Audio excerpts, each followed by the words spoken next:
Did you get yourself? No, but there's 5 other people. Then it doesn't matter. Okay. All right.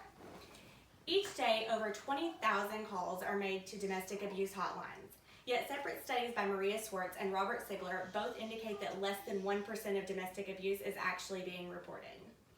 According to the CDC, psychological abuse involves trauma to the victim caused by verbal abuse, manipulation, or threats of acts. This includes threats of physical harm, isolation from friends and family, financial abuse, criticism and blame, controlling behavior, and threats to hurt themselves if you leave. 2 years ago, I became the victim of physical abuse.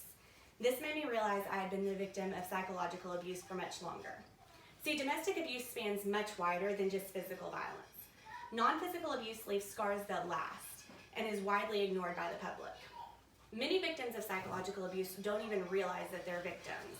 They've heard their entire lives how they're worthless and wrong, and without awareness, that's what they'll always think. Psychological abuse is often much more prevalent than physical abuse. 36% of women and 29% of men report being affected from physical violence from a partner, but 49% of both women and men report that they've been the victims of psychological abuse. See, psychological abuse has no look. You can't tell when it's happening, which makes it much easier for the abusers to get away with it. Psychological abuse frequently has longer lasting, more damaging effects than physical abuse. The Journal of Interpersonal Violence cites psychological abuse as a stronger indicator of PTSD than physical abuse within women, with 7 out of 10 victims reporting symptoms of PTSD and depression.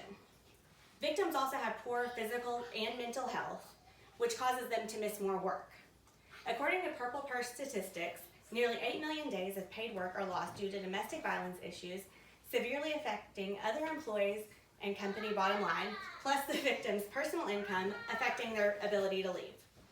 While over the past 10 years, resources for abuse victims have greatly widened, there is still very limited help available for victims of psychological abuse. Most of these options include help with recovery or mental health treatment and therapy. Women'sLaw.org assists in finding shelters and lawyers, but legal assistance is actually only available for victims who have been physically abused within the last year. In my research, I also found a link suggesting that people check with their area offices of family resources, but the only agency listed for Arkansas was the Office of Child Support Enforcement, which is virtually useless for someone who's trying to get out of an abusive situation. Psychological abuse is often vastly overlooked by the justice system. Over the last 2 years, I've been to court twice for my husband threatening me with a gun. After I moved out and asked for a divorce, he blackmailed me, threatened me, started using drugs, and attempted suicide.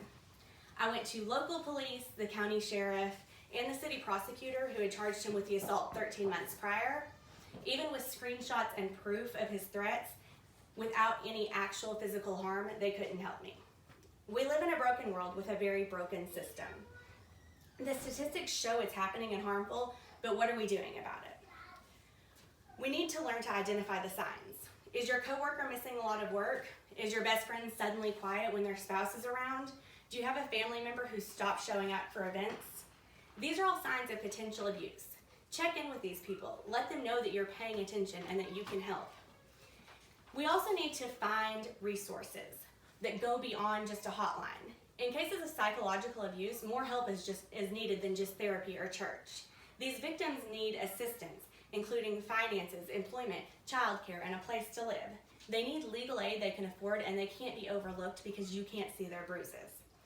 We also need to be spreading awareness. Resources are lacking because people don't talk about it.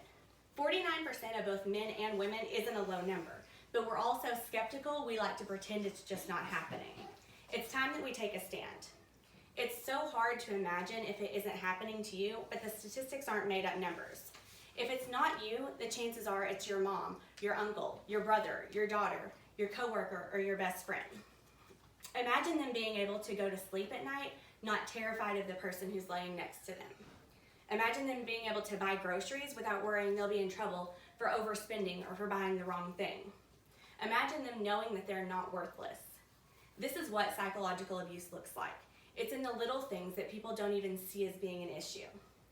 It's affecting nearly half of our population, and it's damaging far beyond physical, but it's overlooked by law enforcement, and even domestic abuse agencies nationwide. We don't all have the time and money to spare, but we can help by simply staying informed. Visit the NCAVD website at ncavd.org.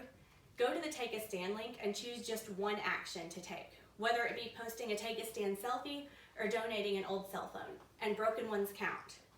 Be a catalyst for changing society to have zero tolerance for domestic abuse, even the abuse we can't see.